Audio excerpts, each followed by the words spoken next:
Autumn in London often evokes the image of a beautiful city, with its iconic red double-decker buses, cobblestone streets steeped in history, and the shimmering lights across the Thames bridges.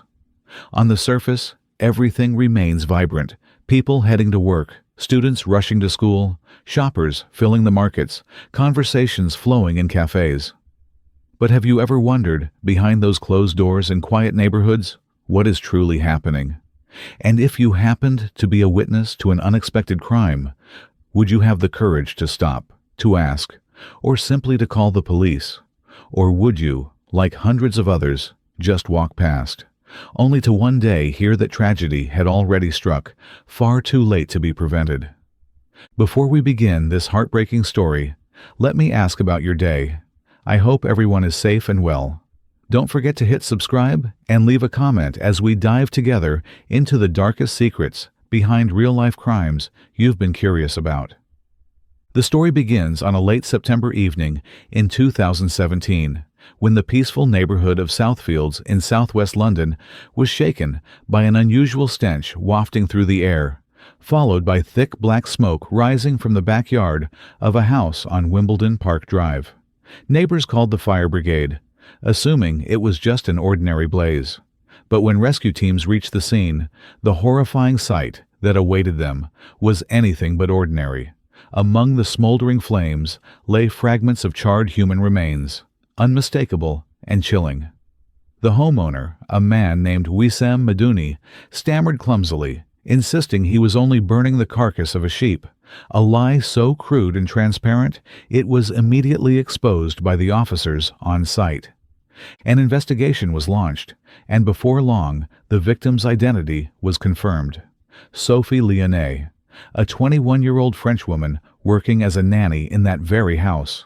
The suspects, none other than the homeowners themselves.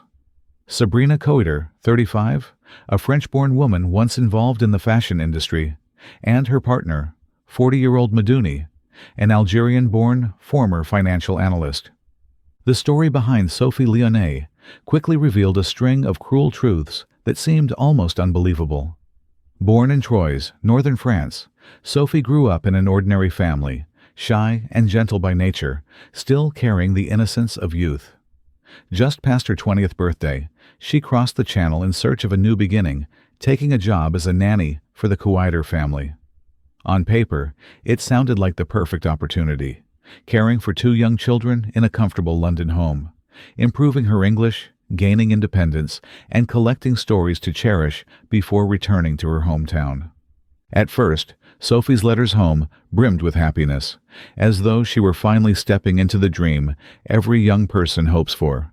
But gradually, the tone shifted. The joy gave way to heaviness. In her calls to Troy, her words were tinged with sadness, loneliness, and the desperate longing to return to her family. Behind the polished walls of that upscale house was no sanctuary. It was a prison, a private hell where Sophie lived as a captive in the very job she had once believed would offer her a brighter future.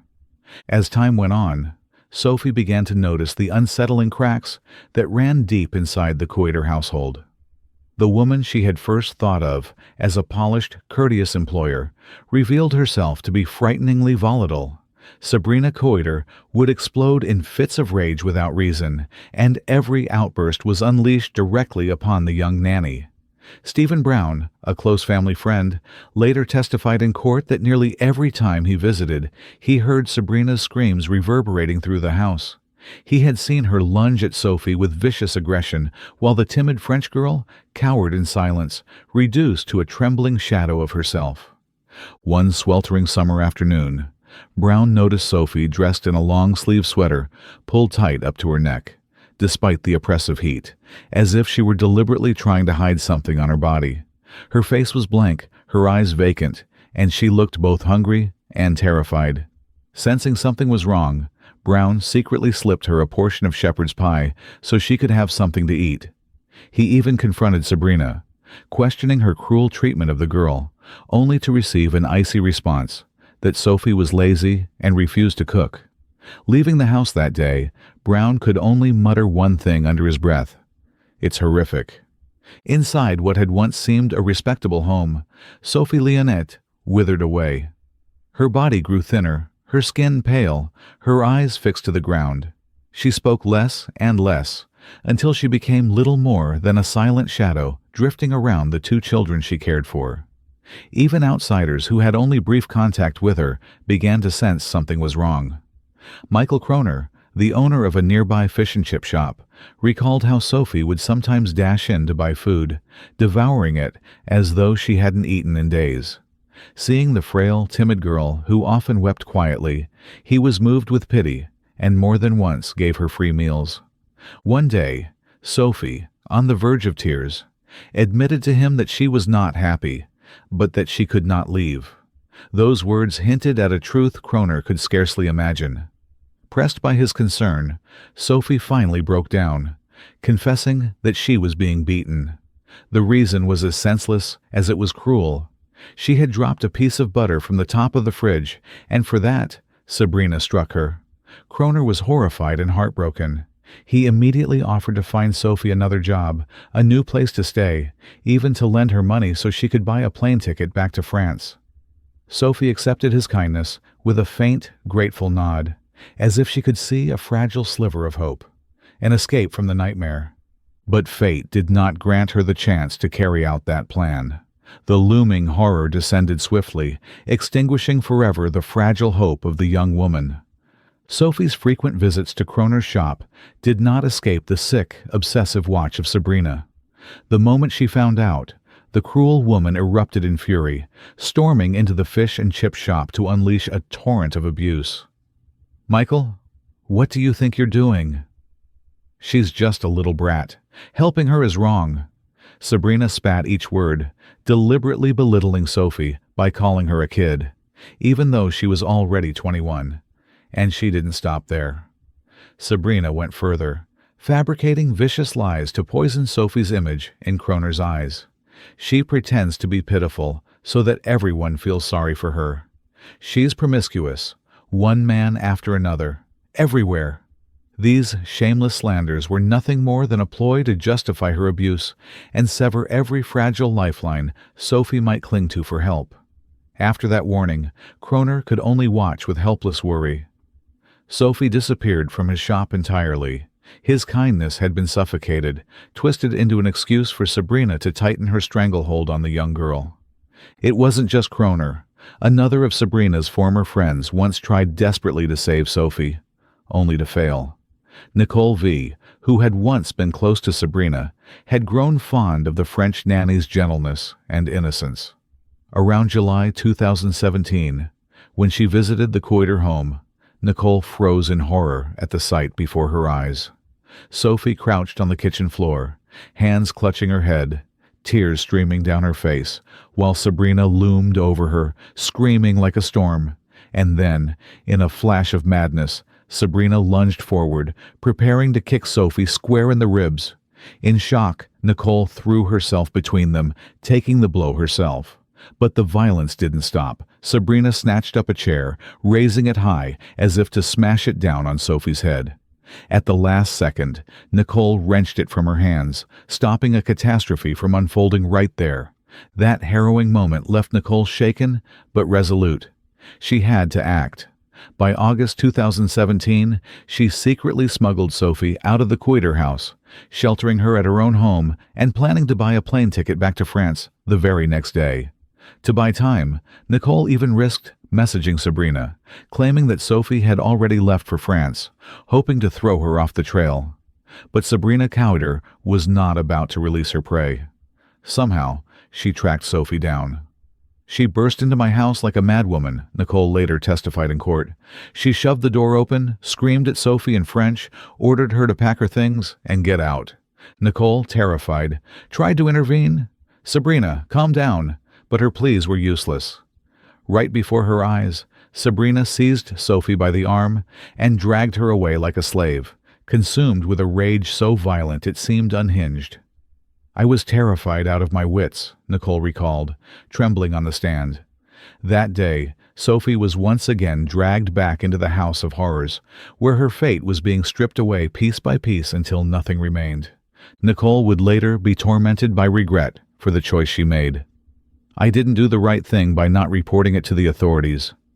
At the time, I thought I was simply helping Sophie get home. Sophie herself told me she desperately wanted to go back," she sobbed in court, her voice breaking under the weight of remorse. But such late regret could not change the truth. Sophie's one chance at escape had been stolen away by Sabrina Coiter's cruelty and cunning. After that day, Sophie's hell only tightened around her. From then on, Sabrina and her partner, Wissam Madouni, never allowed her to step outside again. Sophie's passport and ID were confiscated, her meager wages cut off completely, every line of communication with the outside world severed.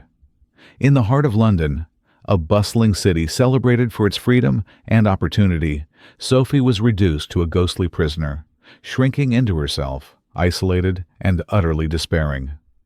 What drove Sabrina Coiter to harbor such boundless cruelty toward a gentle young woman who posed no threat to her? The answer gradually emerged, a spiraling paranoia that consumed her mind. Sabrina's personal life had always been chaotic. In 2011, she began dating Mark Walton, a former member of the popular boy band Boyzone, who later transitioned into the music business. Their relationship was brief, but turbulent. Walton would later admit he was initially captivated by her striking looks, but it didn't take long for him to see her true nature. Manipulative, volatile, prone to violent outbursts. The romance ended in 2014, when Walton left and moved abroad, determined to close that dark chapter of his life. But for Sabrina, a breakup was never the end. Instead, she developed a bizarre, obsessive hatred toward her ex. Over the next 5 years, she wove an intricate web of delusions around Walton.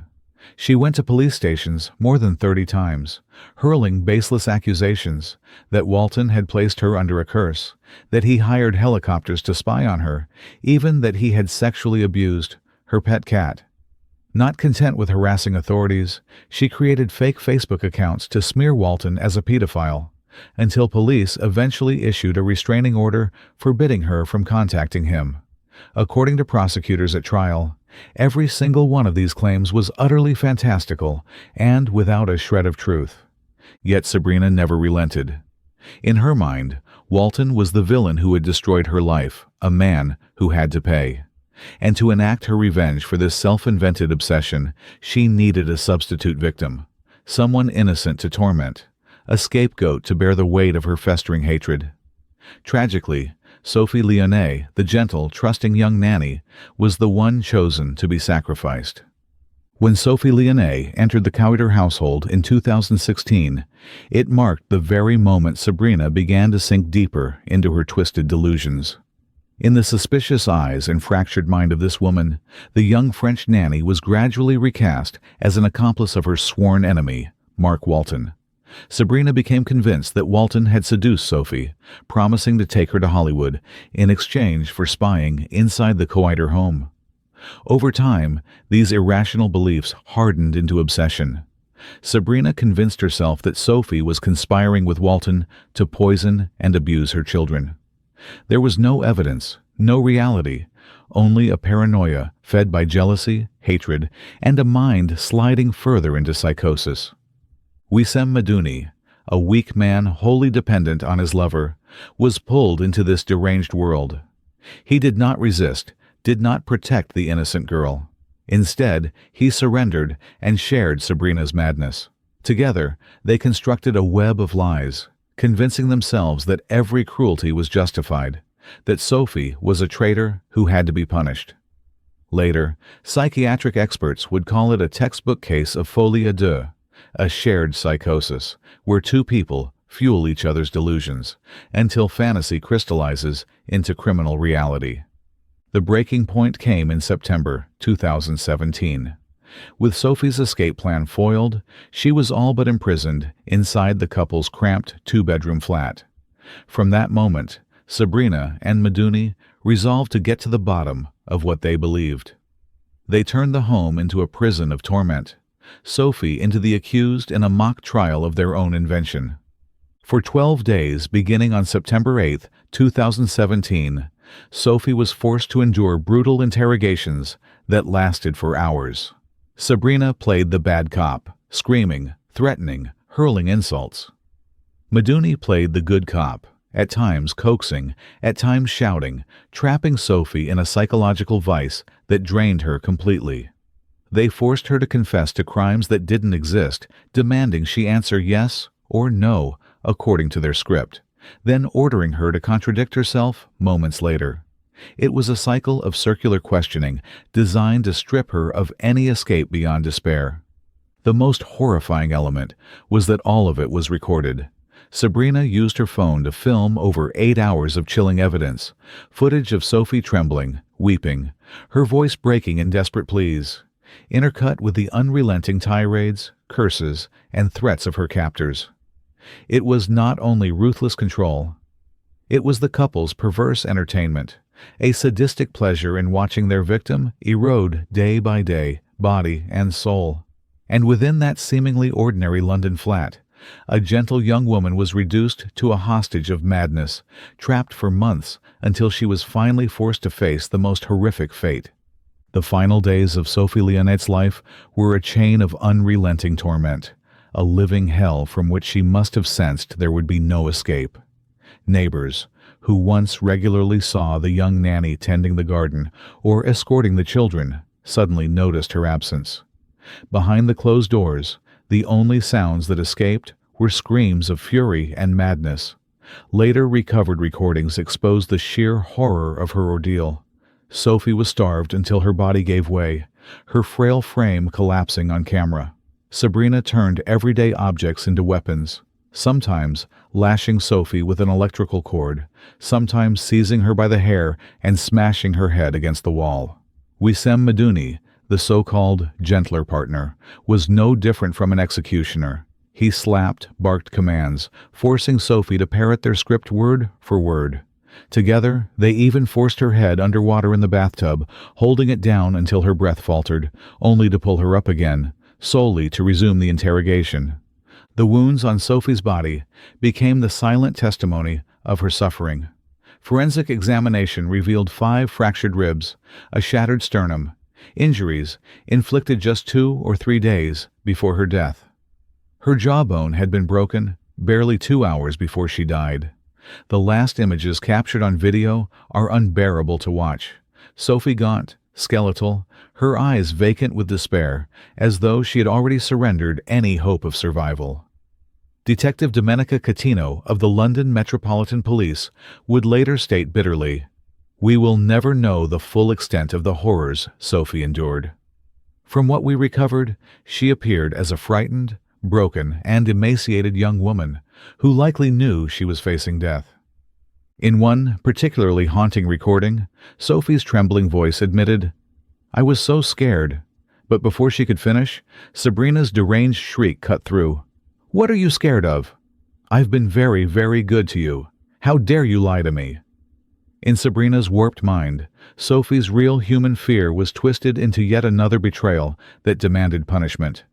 And then, after 12 days of torture, they extracted what they considered a victory, a forced confession from Sophie, weakly uttering that she was Mark Walton's spy. It was nothing but a lie beaten out of her, a hollow admission born of violence. Yet in Sabrina's psychosis, it was proof. She had exposed a grand conspiracy. She even plotted to use the footage of Sophie's coerced confession to hand over to the police or blackmail Walton, a grotesque scheme of revenge she had long fantasized.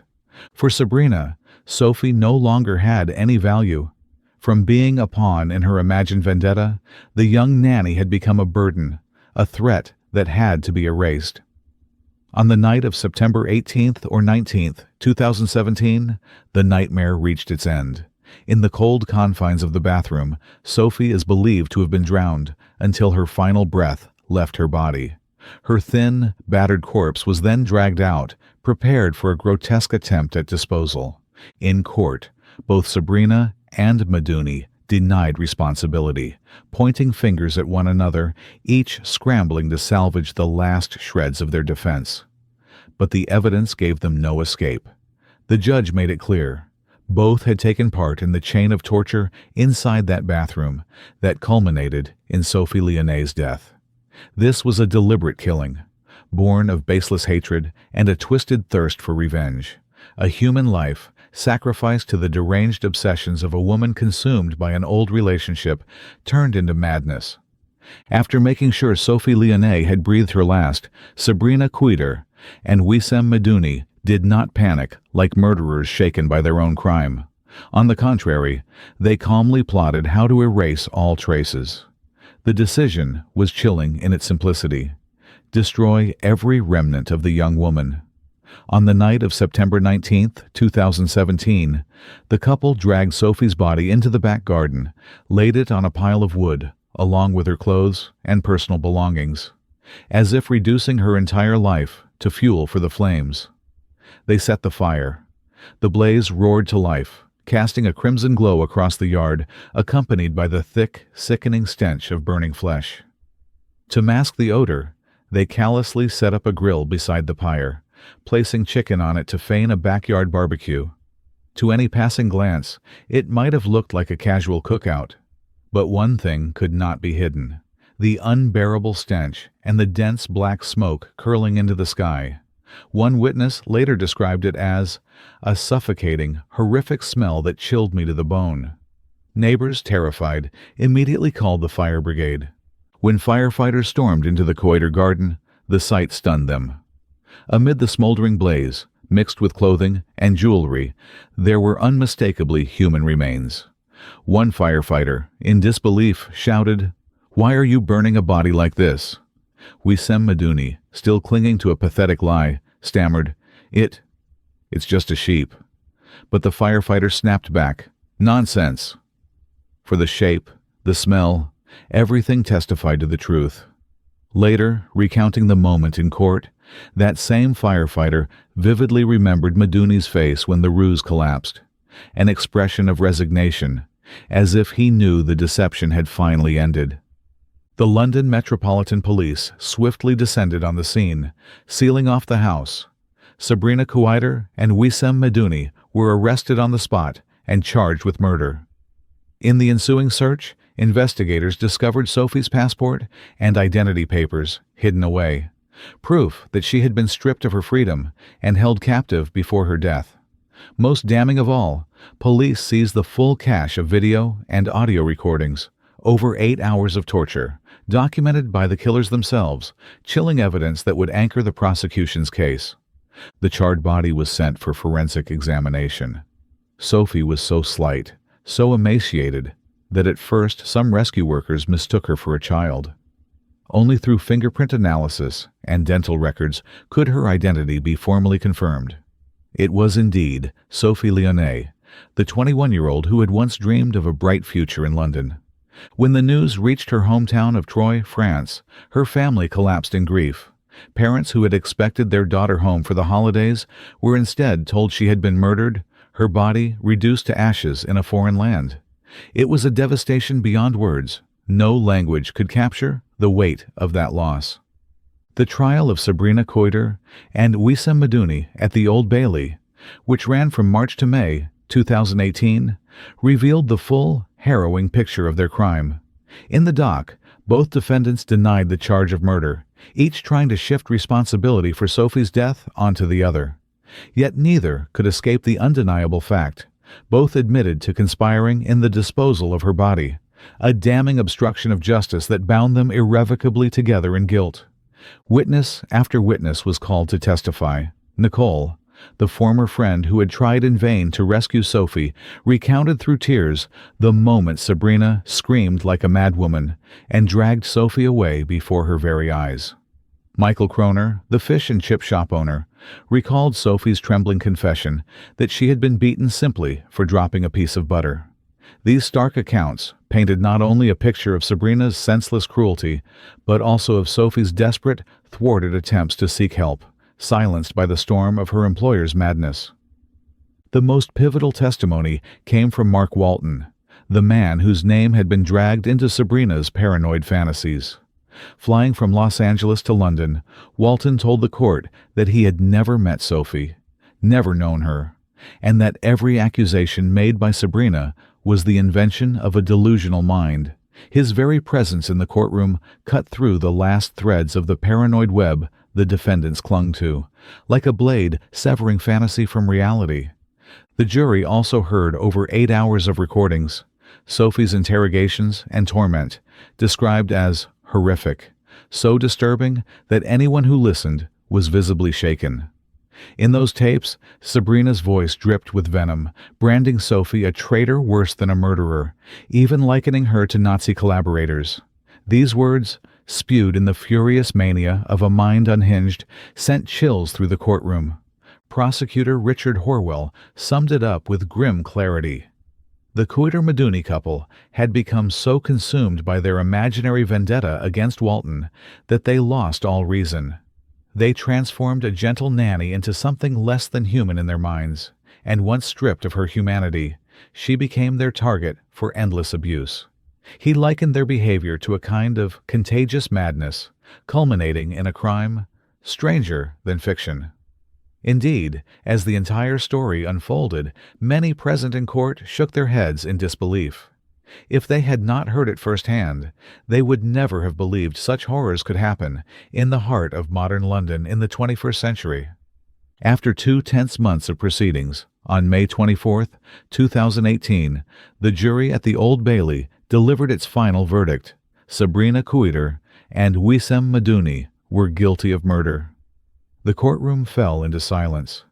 As the verdict was read, Sabrina collapsed, sobbing uncontrollably, as though only then realizing the irreversible truth. Maduni lowered his head, silent, resigned to a fate that could no longer be denied. Less than a month later, on June 26, 2018, Judge Nicholas Hilliard imposed the harshest sentence, life imprisonment for both, with a minimum term of 30 years before either could be considered for parole. In delivering the sentence, the judge's voice was firm, yet heavy with anger. He called the treatment inflicted upon Sophie an appalling cruelty, stressing that there is no possible justification for a regime of torment, prolonged, relentless, and utterly without mercy. He declared that the accusations against Sophie, that she was a spy for Mark Walton, were pure invention, born of Sabrina Kuiter's irrational hatred and obsessive delusion. Fixing his gaze on the killers, he pronounced each word with precision. "I am sure you both knew perfectly well that the way you interrogated her was wholly unacceptable, that your abuse was criminal, and that when you held her under the water in that bath, she was already in a dreadful state." He concluded that it was their cruelty and lust for revenge that had led them to this monstrous crime. When he spoke of the victim, his tone shifted, softening into grief. "It is plain that Sophie was a kind, gentle, and good-natured girl. A kindness tragically misplaced, entrusted into the hands of the cruelest people imaginable." In the courtroom, Sophie's parents sat in silence, tears streaming as they listened to justice spoken for their daughter. They had traveled over 1,000 kilometers from Troyes, France, to London to witness this day. Sophie's mother, Catherine de Vallon, through sobs, branded Kuiter and Maduni as monsters. In a statement read aloud by an officer, she declared bitterly, "No God will ever forgive you. You are both as evil as each other." Sophie's father, Patrick Lionnet, choked back rage as he said that his daughter's life had been taken with brutality and without remorse. And in that same moment, the killers had also stolen our sleep, our happiness, our peace, and our future. The atmosphere in the courtroom was suffocating. Some members of the jury wept openly. Sabrina Kuiter, once cold, defiant, and venomous, now broke down, sobbing uncontrollably. Yet no one could tell whether those tears were born of genuine remorse or simply pity for herself. Months after entering prison, Sabrina wrote a lengthy letter of apology to Sophie's family.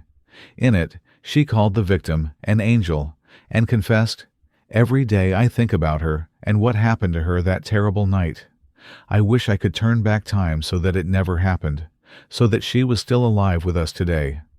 But such words, even if written in tears, could not breathe life back into Sophie.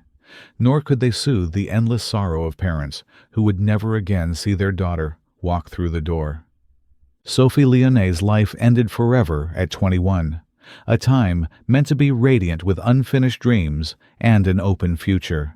Instead, she was buried beneath a meaningless tragedy, made the victim of a hatred and madness that had nothing to do with her.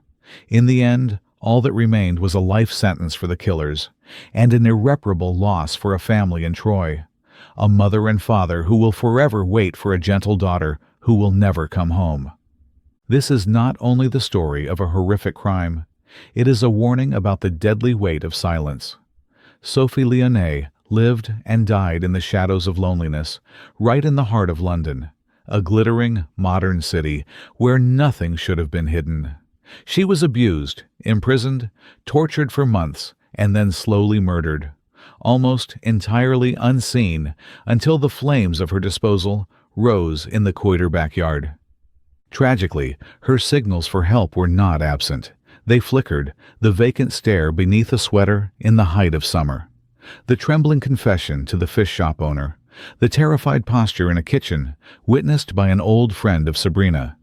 Yet these signs remained fragments, scattered and unheeded. The actions taken were half-steps, hesitant, restrained by doubt and fear. No one was decisive enough to pull Sophie out, no one called the police in time, and her last chance slipped away in an instant. The case of Sophie Lionnet lingers as a haunting question. How can a young woman be allowed to wither and die in plain sight, in the middle of a so-called civilized city, without anyone saving her? That question is not only for London, it is for all of us. Silence, hesitation, and the refusal to intervene can be as cruel, as complicit, as the knife itself. Sophie's tragedy stands as a permanent reminder that no fear, no reluctance, should ever outweigh our human duty to one another.